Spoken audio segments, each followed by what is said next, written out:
teman-teman, di video kali ini saya akan membuat sound effect dari alam sekitar. Let's go! Hai guys, kali ini saya akan memberi contoh untuk sound effect keyboard tadi. Mendekat.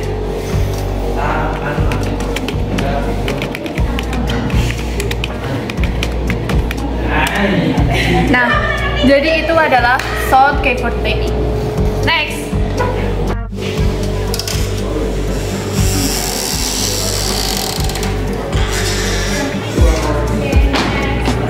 Pintu berdiri. Curtain.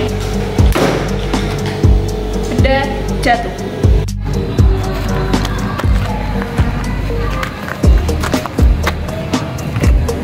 Berjalan.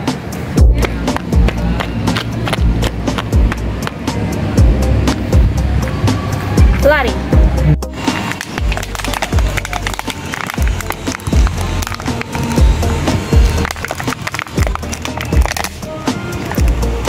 Tulang dipatahkan.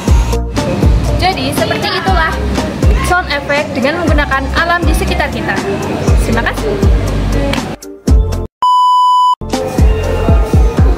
Halo teman-teman, di vlog kali ini saya akan apa yo?